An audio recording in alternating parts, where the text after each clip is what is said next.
Good evening. My name is Stephen Snyder. And I'm Tina Rasmussen. Welcome to the second evening of the Jhana Practice Group, February 2008. We'd like to begin by reminding those present and those listening at home that we're not Buddhist scholars or historians. What we're presenting is based upon our own experience with this practice and what we received in teachings from the Venerable Paul Sayadaw. I would just speak very briefly that this is a practice, the jhana practice is a practice of purification of mind. And by that we mean that there is a meditative practice with a specific meditative object, and that in the course of focusing on that object, bringing the awareness to that object, necessarily the hindrances and some of the defilements are engaged. And that is part of the purification practice. This practice can result in jhana. There's not a guarantee, but the practice of purification is indeed worthy enough to engage the practice with an open expectation of whether jhana would arise. Tonight we'll be talking about two interrelated subjects. I'm going to speak first about the three types of concentration and how they fit together and influence this practice. And then Stephen will be talking about the progress of the jhana practice from your first sitting up to first jhana and how that happens. So in looking at the three types of concentration, the first thing I'd like to talk about is the word concentration itself and what is concentration.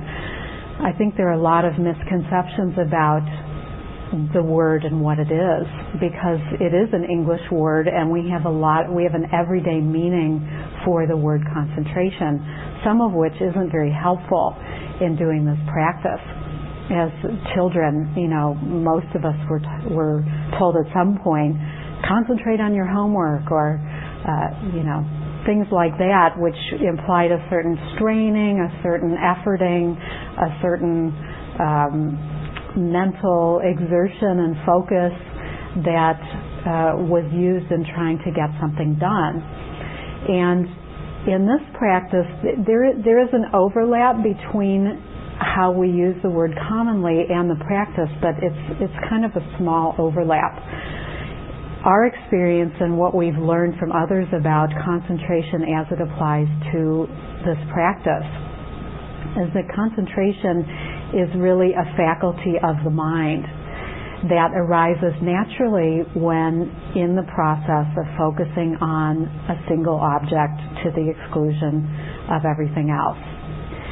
And there are a lot of different, or there are at least a number of different ways to translate the Pali word for concentration. Concentration is one of them, but another one that I've heard Gil Fronstel use is collecting. So the mind becomes collected. And I think in a lot of ways that's a better translation because it's free from some of the baggage that the word concentration carries. I personally like to think of the concentration that arises as a unification of the mind, that as the mind becomes settled, becomes still, the serenity starts developing, that the mind unifies in a way that concentration is a byproduct of that. It's not something that we are straining and efforting to create. It's actually a natural byproduct and outcome of the concentration meditation practice of focusing on one object to the exclusion of everything else. So it's really something that becomes cultivated. The Buddha talked about it as a factor, one of the factors of the practice. And it's something that can be used throughout all of our life. As the coherence of the mind becomes stronger and stronger, this is something that doesn't just help in terms of our meditation practice. It's something that can be used as a faculty throughout all of our lives and even throughout other kinds of meditation practice. So I'd really encourage you to think about concentration in that manner. Now, the three types of concentration that arise in doing this practice are momentary, access, which also is sometimes called neighborhood concentration, and absorption. And absorption also can be translated as the word jhana itself. So when we use the word jhana, there's really two ways of using it. One is to imply absorption, and then the other is to imply more broadly the jhana practice, the practice that leads up to jhana. Just as the way insight meditation, you're doing a practice that eventually could lead up to insight. So I have a little metaphor that to me really demonstrates the difference conceptually between these types of concentration. And for those of you who are listening to this and aren't here to see, I'm holding a camping flashlight. So at this point, I'm holding it like a lantern, and you can see that the light here is shining pretty much in all directions. It's not really focusing in anywhere, it's just spreading out, as with a lantern. And that is really like momentary concentration. With momentary concentration, the focus of our attention is more diffused, and it's broader and more encompassing. If I was to close it and have it be,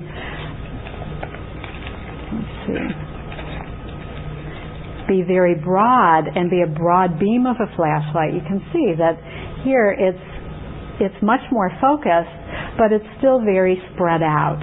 And so this is more like access concentration. You're now taking the concentration and focusing it down on a certain area, but it's not really at the point of a laser beam. So if I was to focus it and really get it down to a point like a laser beam, then at that point it's really like absorption concentration, where the focus is very narrow, very intense, and very bright. And that's really a metaphorical difference between the three kinds of concentration. So then looking specifically at momentary concentration, this is a practice, momentary concentration practices generally have as their object the present moment. So in these kinds of practices, the object is changing frequently.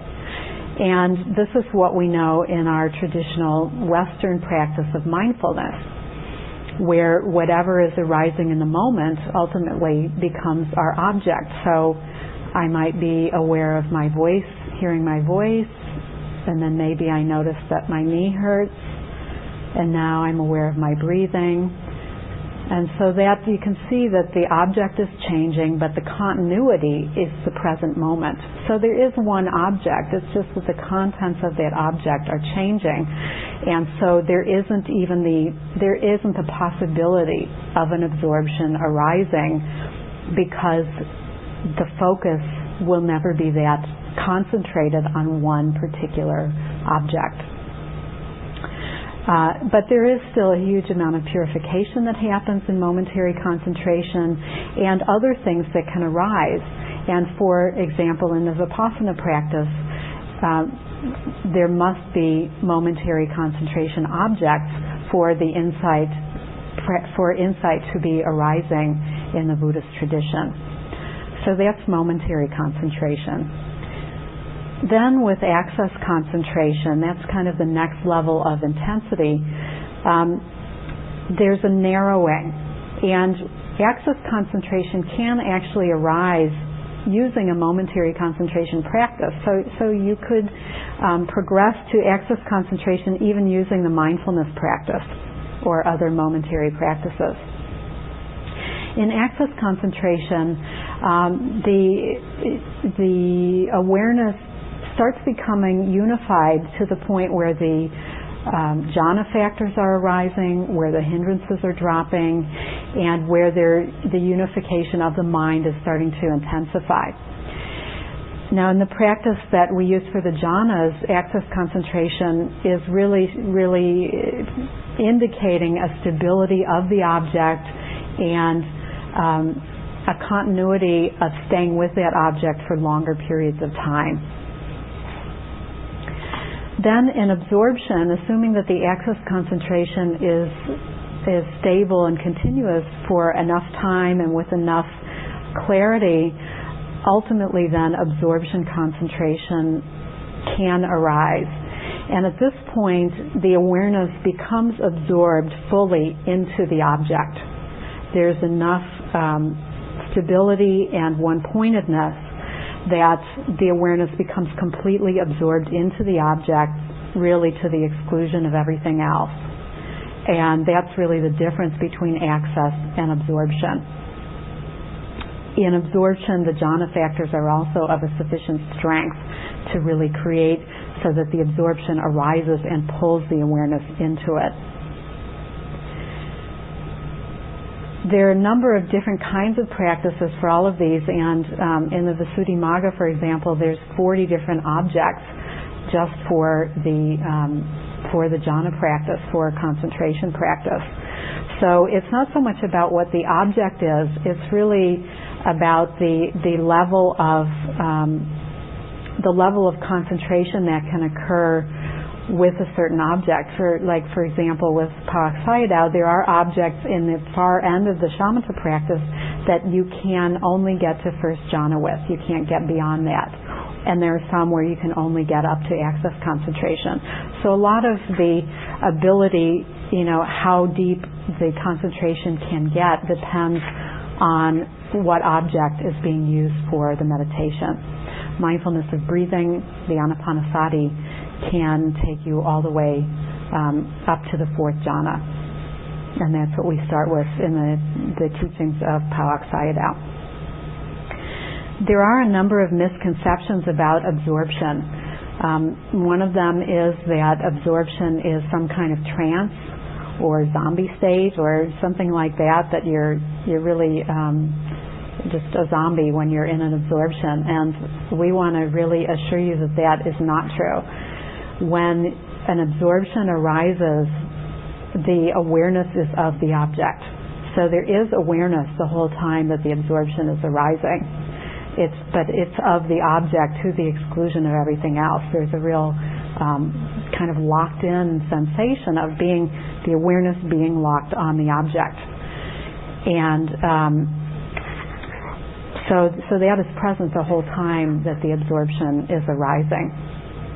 And one of the reasons for the jhana masteries, which we'll talk about later, one of the jhana masteries is the ability to, prior to the absorption, setting a time duration for the absorption to occur. So it may say an hour.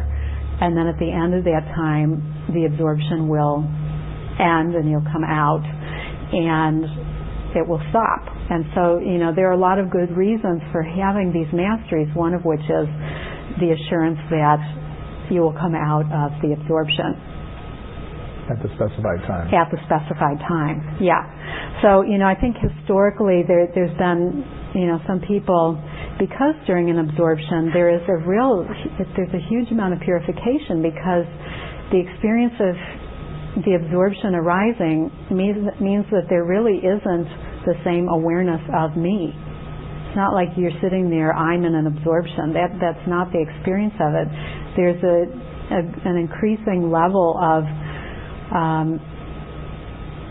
dropping of that sense of me as the jhanas progress. And so I think there can be some fear that arises as the purification is happening because of the sense of lack of personal identity that accompanies that. And so I think this is where some of these misconceptions have happened, and the jhana masteries are one way of guarding and making sure that one has a container for the absorption experience. Another thing about absorptions is that especially, until there's a lot of stability, there can be a tendency to pop out before the time mastery is over. And so, there could be an intention to be in an absorption for an hour or 2 hours, and then all of a sudden pop out and realize that it's only been half an hour, or it's 3 hours, it's been 2 hours and 58 minutes, or, whatever. And that is something that over time becomes more and more stable and it doesn't happen, but it's an indication of the strength of the concentration whether or not the popping out happens. And again, this is all part of the mastering of the jhanas. Sometimes I think people wonder, well, how do I know the difference between access, concentration, and absorption? And this is really where it's very important to have a teacher who really knows the subtleties of this, because it is a very subtle difference, especially for somebody who's new to the experience of absorption. And access, concentration, because the hindrances become so minimal, can feel like an absorption. It feels very different than your everyday awareness, and I think it's very easy to confuse access and absorption concentration until you really have a lot of experience and have the guidance of a teacher who can really help you distinguish the two. But once you do have had the experience, then it becomes much easier to tell the difference. And then the last thing I'll say is just that while there is purification in all of these different levels of concentration, I think the benefits of absorption, because of the real sense of diminishment of the me experiencing it and just the awareness experiencing it, really has a level of purification that's profound and very worth. All of these levels of concentration are very worth undertaking because of the purification that's occurring. So with that, I'll turn it over to Stephen, who will talk about the progress of the practice from the first sit to first jhana. Yes, it shouldn't take very long to explain that. The initial practice, again, I want to go over is the bringing of awareness to the object, which is we're describing as the anapana spot, which is the spot between the nostrils and the upper lip. And it is the knowing of the breath as it passes the spot. So it's the awareness of the movement of breath across the anapana spot that we're taking as our object, which is very, very discrete object. And we're taking this object to the exclusion of all else, as Tina said in speaking about concentration. So it's a very, very specific spot. It's a very specific practice. And the meditator's responsibility here is to maintain, to bring the awareness to this spot. And what happens, of course, with all of us when we begin this practice is that the attention, the awareness slips away, and we have to bring it back to the spot again and again. And it's really bringing it back without a lot of judgment, without guilt, without blame. That's very important. And the second aspect is the continuity, which is the returning of the spot again and again and again. Of course, everyone recognizes that when they're meditating, that is the function, the job of the meditator. But it's also the job of the meditator when you're off the meditation cushion or off the meditation seat, that this practice is a 24-hour, 7-day-a-week practice, meaning that you're always bringing the awareness back to the object no matter what you're doing. And that's always done before you do anything else, before you take your meal, take a shower, dress, go to sleep. You're always bringing the awareness back to that initial object. As this practice progresses, we really frame it that there's a great deal of grace in this practice. And what that means is that the meditator, again, is responsible for bringing awareness to the object and for the continuity of bringing awareness to the object. Beyond that, the practice is going to develop on its own. And the part of the purification of the mind here is that in pursuing this object, the hindrances and some form of defilements will arise. It's a normal, natural, expected part of the practice. And working with a teacher, they can help you work with those hindrances and defilements to come back to and be present, bring the awareness to the object. So again, having the hindrances and having the defilements come up is very normal. It's expected. That's part of the purification. The other part of the purification is that mind state that Tina was talking about, when the mind begins to cohere, which we do like that word better than concentrate. The mind does cohere, it does unify. The jhana factors will fluctuate initially. You'll have some factors strong, some weaker. They'll change in intensity until at some point they begin to get all fairly strong and all come together in a way that you can feel in your body. And again, you're staying with the same practice, the same awareness on the object of the Anapanasati. That's it. As this begins to cohere, as the defilements, hindrances are dealt with in your one-on-one time with the teacher, then you can stay on the object. There'll be in increasing periods of time, both in meditation and off the meditation cushion or seat, where the awareness is staying with the object. The jhana factors are increasing, and often what happens then is the development of the nimitta. And the nimitta can develop in a number of ways. Often people report that there's a flashing of light. It can be like stars in the sky. It can be like a blinking light moving around. It can be a steady blinking light. The meditator does not move their awareness from the object to the blinking light to the possible arising of the nimitta. You stay with the breath, with the anapanasati 100% of the time. The nimitta, as the jhana factors increase, as the mind unifies and coheres, the nimitta will increase in size, it'll increase in its presence to the meditator. Now, often it's reported as being like a truck headlight or a train headlight, and it's just the light starts quite faint, far away from most people, and eventually comes quite close, where it's present here, and I'm holding up my hands in a circle about from nose to forehead high, and this is where I experience the nimitta is present here. Initially, the nimitta is kind of flat. It's not really charged. It's not energized.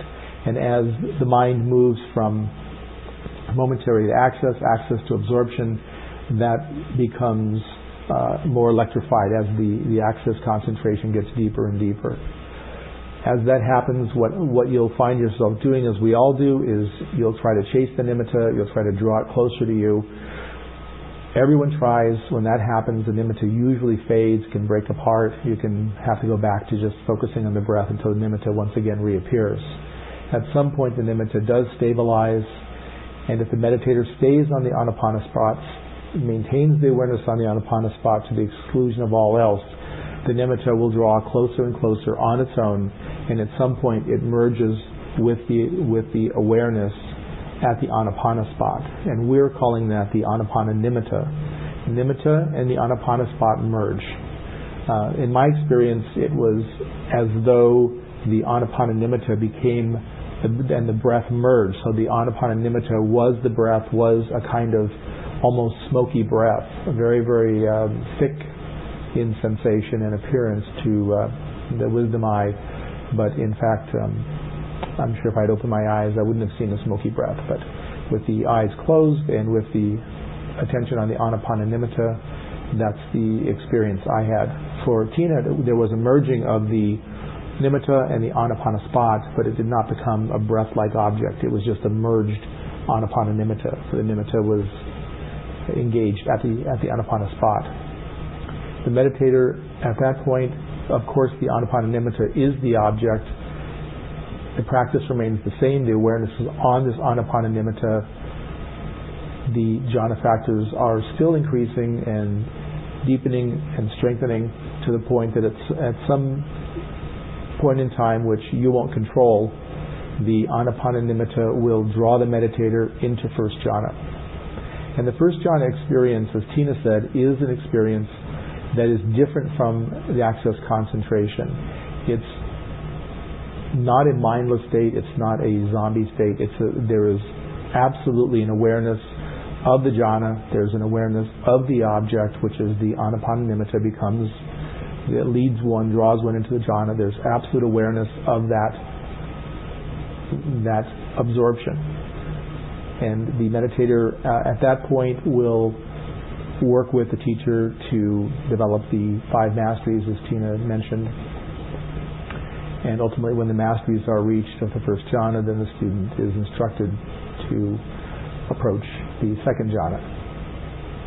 Anyway, that's all I had to say on that topic. Any comments? All I would add is that there's a whole process of as the nimitta arises and starts merging, then there's the stability of just staying with the anapana nimitta, which can last, and that could last weeks. Right. It could be hours, days, weeks, months. And it's just staying with it. And it's actually not hard because it's very, very pleasant. The body feels good. The mind is coherent. The mind is not being distracted virtually at all. So it's not an unpleasant place to be. And there is an incredible amount of purification that's going on there because it is so close to jhana, so close to the absorption concentration. Yeah, and at this point, we'll be talking about this in a later talk, but there's a lot of attention put into the jhana factors at that point. Working with the jhana factors, understanding them, because at this point, it's access concentration that is arising. Right. With the anapana nimitta, you are in the neighborhood of jhana, but it's not actually a jhana. So there's a lot of subtlety to work with there in terms of really experiencing the jhana factors, what they are, how strong they are, and cultivating their arising. And there's instruction by your teacher around that. So until you're at that point, you don't need to worry about that aspect at all. Mm-hmm. Once jhana is present and is occurring with enough strength, then the teacher will begin to work with you on the jhana masteries and how to work with the factors and other aspects of it. That will be necessary for further jhana. But for getting into first jhana, you don't need to worry about that at all. It's something for down the road. We will talk about. But it's not something you have to worry about until you're experiencing jhana. So let's go on then to do a 30 to 40 minute meditation. If you'll get into your desired meditation posture.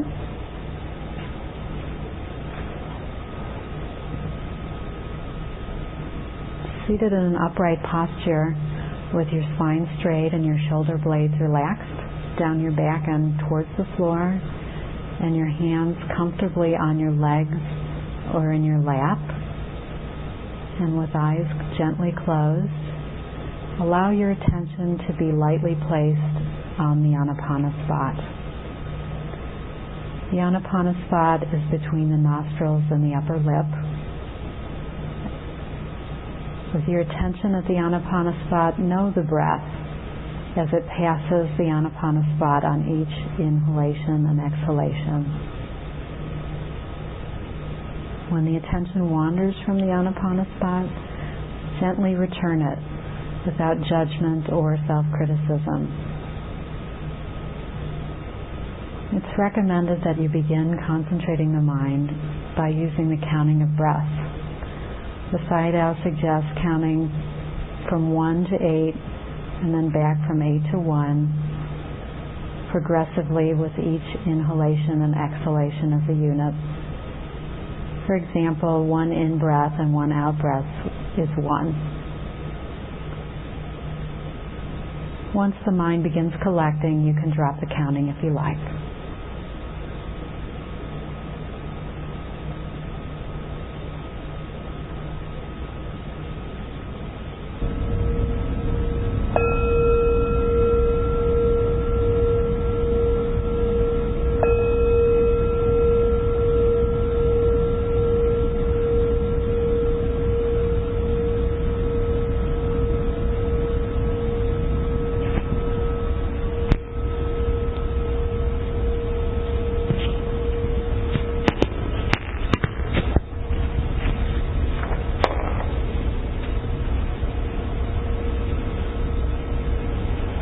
So how was that for you? Any experiences that were interesting or noteworthy or questions?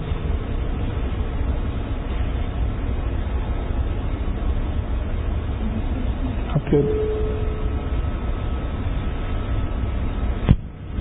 My question is, when you've been doing this practice for some time, and if you're experiencing the nimitta, whether when you are continuing the practice, it starts as a small object, or as you become aware of it as a small light, or whether when you're continuing the practice it comes right away as a larger light. Is that clear? So are you saying like before the first jhana or after, or? I would assume before the first jhana. I haven't experienced a jhana.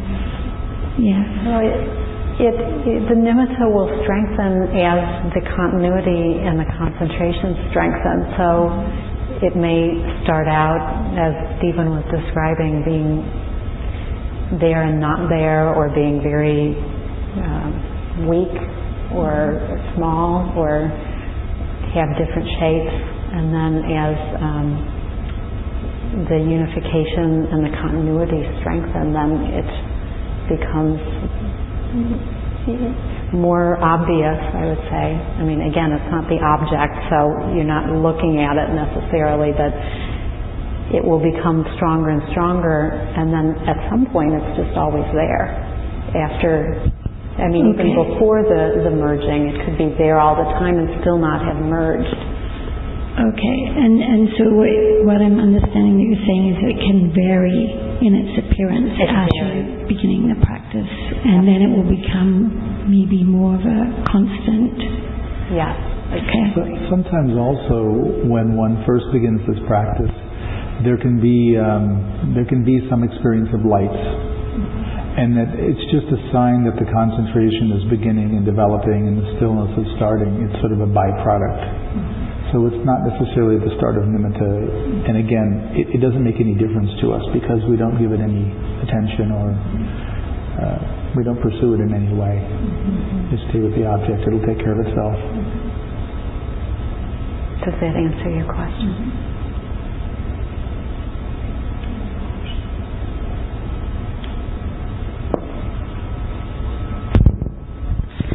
May not be specific to this practice, but it's happening for me, and so I just thought I would ask if you have any comments about it or experience with it. I think it's called the nada, the sound, and I have a very it seems to be very much like the stiller and the quieter I am, the much more apparent it is, and it shifts a lot, and sometimes even when I'm not sitting, I'm noticing it a lot. I'm so used to it now that it's just a part of my practice, even though that's not even what I'm focusing on. But sometimes if it hasn't shown itself, for a sitting period or what have you, and it comes on very strongly, I'm reminded again. So we're in this context tonight. I just thought I would ask if you have any comments, or I don't really know much about it. I haven't really talked to anybody about it. I'm just kind of curious. It's just the ringing. Yes. How are you experiencing? It's like a frequency. It feels like a pitch, a different tone, and it can shift considerably. It can stay consistent. It can shift, just like that. It varies. There are different levels, but it feels very. It's not distracting or anything. It's actually very pleasant. It can be. It can be neutral. Sometimes it can be. Actually, now that I say that, it can vary. But generally it feels to me like sort of there's a knowing that comes alongside a depth of practice. So I associate the two. I suppose if I heard it in a different context, I may not think that way, but that's what it seems like, how it's appearing for me. I've had that a lot. I had it for almost a year at one point, almost continuously during my sabbatical. And then I don't have it that much anymore. So, I think maybe it varies by person. I don't know that I've ever heard Sayadaw talk about it as something to look for, but some people get it and some don't. Does anyone else get that? Yeah. So. Yeah. There are other traditions where that becomes very important, and even in the mindfulness, it can be used as an object in the Vipassana that we've learned in the West. Sometimes people use it as an object. In this practice, it's really just one more thing that you're not paying attention to. So, I mean, if it arises and if it's distracting, then that would be more of a concern, I think. It sounds like for you, you're aware of it, it's not distracting, and maybe there's just a difference in people, that it's a sign for some people and other people never would get it. I've heard in some traditions they talk about it being the primordial sound that is the reverberation of being, but it's not required in any way. And as long as it's not affecting your practice in a negative way, I think it's just there and not to be attended to would be my suggestion. I'm glad it's not something that's distracting. That's a good thing. No, initially it was. And I didn't know what it was. It was like, oh, what's this? And it caught my attention. But that was in the Vipassana process, so, Yeah. Left that behind for now. Different world. Any thoughts you'd want to share? I'd say this. I'd agree with what you said, that it's, in other traditions there can be a point to the practice and it can be an object, but in this practice it's not. And again, if it's there, that's what's there. And it's just not, you don't miss it when it's gone. You don't look for it. You don't try to hang on to it or change it or do anything. It's just, like all the rest, let it come and go. As you know yourself more in the practice, it could be something that you see as a sign of concentration, and so that that may just become part of what you incorporate into your own knowing of your own practice over time. That if it's regular, then that it still would never become an object. So. I'm curious if anybody, does that answer the question? I'm curious if anybody tried the counting, and if so, what you thought of that. Yeah.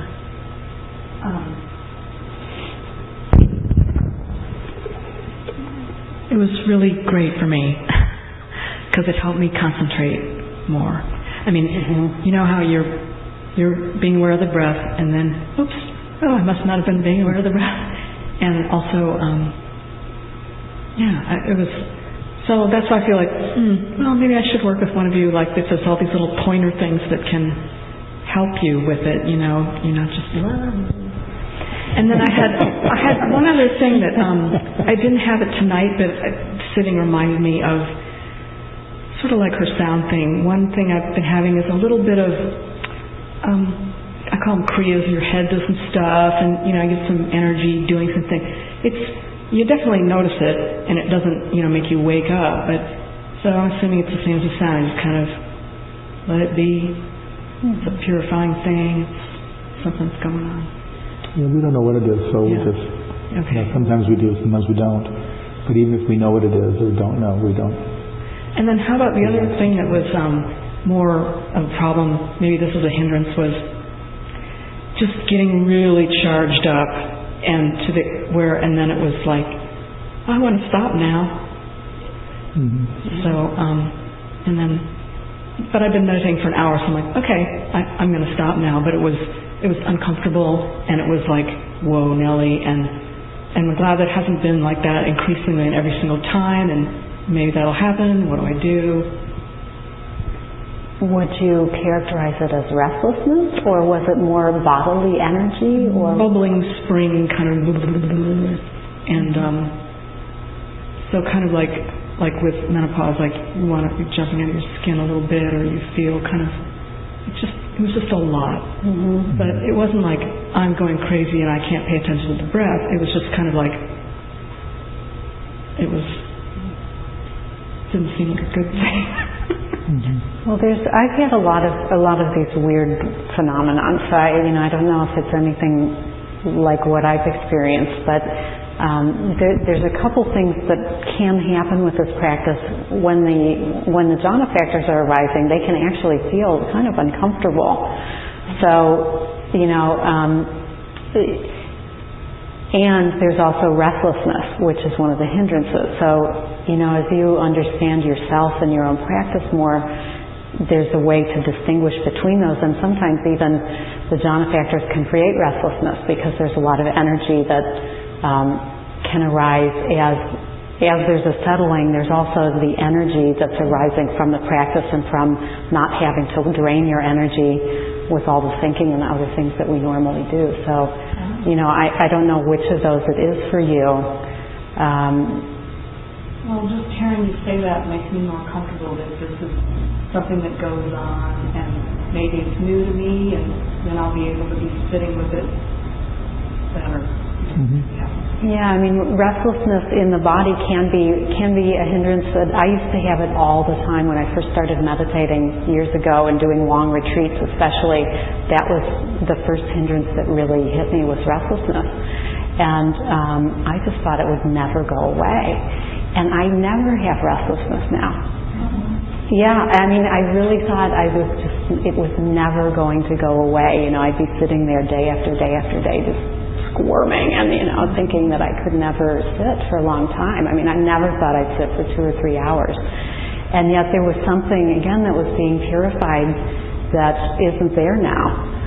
So, as it arises for you, feel into what, does it seem like restlessness? Is it a bodily energy? And that way you can be more, familiar with yourself. Anybody else with the numbers? Yeah, I would just add that again, what Tina said, if it becomes a problem, it's something to address and look at. And it may not be. It may be something that just comes up occasionally and goes away, and that's fine. And it can be a sign of a lot of things that are happening, purification, or it can be just energy moving. So I think I would agree, just to not give it too much mind. If it's consistent and it's a problem, then there are things that can be done. But again, you don't want to use an antidote unless there's really a problem. Mm-hmm. And we will be adding to the meditation instructions with different, we're sort of building on the basics each week. So some people think the counting is just wonderful and it really helps them. Other people can't stand the counting. So, and we're each one of those types. So, it's not mandatory. All of these things are really just available for your own use. And it does provide a continuity that might not be as available without the counting, because all of a sudden, but it can really provide a way of staying with the practice over a longer period of time. That and there are other ways to do that also that we'll be introducing. I think the counting can be a great practice when you're not on the meditation cushion. When you're moving around in the world, it can be a nice way to stay with the object. The one thing, I was just doing the counting as we were meditating, and the one encouragement I would have, if you're going to use it, don't let the counting become your object. Mm-hmm. Because this isn't a counting practice. That's a different practice. And it's very easy, all of a sudden the counting is the object, and that's all you have no awareness of knowing the breath as it's passing the anapanasati. Really yeah. So a word of caution around anything. Doing the sound of the number. Sounds like Sesame Street. They call it the number.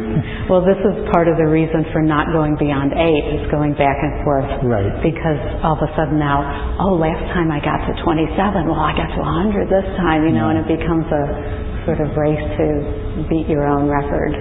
Yes, Sayadaw even says that's why he doesn't have people count to 10, because 8 is in, kind of. At 10 we can go, okay, that was 10, that was 20, but 8s we're like, it's pretty hard to just go there and add up and be really proud of ourselves. Yeah. Anybody else? Any other comments or questions? I'm actually not that fond of counting. However, it's I'm learning how important it is if I'm really if I want to be serious about my sitting. Because what will happen is when I'm not counting, I find that I can get into sort of a little comfortable lull, meaning I'm following the sensation of the breath on the anapana spot for a while, and then maybe there's like a little bit of drifting, and I actually I can't discern maybe how long I drifted, or it just gets a little soft. So I really don't, I prefer not to count. I find this much more pleasant and it's a nicer experience, but that's not what this is about. So I've noticed for myself that the counting really keeps me in line. Like there's no, you just know if you go up to 9, it's like, where was I? You get to 37, it's time to there's no I find that I can't keep myself even a little bit. You know what I mean? And when I don't count, and sometimes I'll try it. I'll be having counted for 30 minutes, and I'm like, all right, I can let this go now. And actually, I can't. I think I want to, and then I find myself sort of in a little happy drift. And it was like, oh, where was I there, and how long was that? So I've learned to just kind of go with it, I don't have too much aversion for it. I don't love it, but I find it very fruitful in establishing a continuity to really be able to see, can I go, whatever, an hour and only miss, whatever that might be. Right. There's no kidding around. It's not like I can, get a little sloppy with it. So from that perspective, it's almost like a discipline that I've taken on that I don't love it, but I find it more... It's a little harder, but it's... The continuity is key here. They're returning to the object, they're staying with the object to the exclusion of all else. And you really do get to the point where the attention is on the object, and it'll stay on the object all day. It won't go anywhere, ever. You go to sleep at the object, you wake up, the object's there. I mean, that's much further along. But you can eat and do everything. But like for me, I won't say I like the counting, but I always, like if I'm doing a retreat, I will always use the counting for at least a few days it helps the discipline, and it helps to be able to monitor how much wavering there really is. Getting back to how do I know if the hindrances are arising? Well, it's a way of really monitoring that. But if it gets tight and, then that's not so good. So there, again, there's this, it sounds like you're using it really skillfully. And then at some point when the continuity is there, it starts to feel clunky. And then, it feels like you're carrying extra bags than you need, and you just don't need to carry it, really. That's the experience. I'm waiting for that. Just around the corner. Good. Well, we're going to wrap up for the evening. Thank you so much all for being here. It's really our joy to offer this. There are 3 members of our group who are going to be commencing solo retreats with this practice, ranging from 4 to 10 weeks. We'll be guiding them through those retreats. And we're just very excited that this is really taking shape and people are engaging it. And we're just very excited about the prospects of that. So please feel free to send them metta if you feel so inclined. Yes. Thank you very much for coming. Good night. Good night.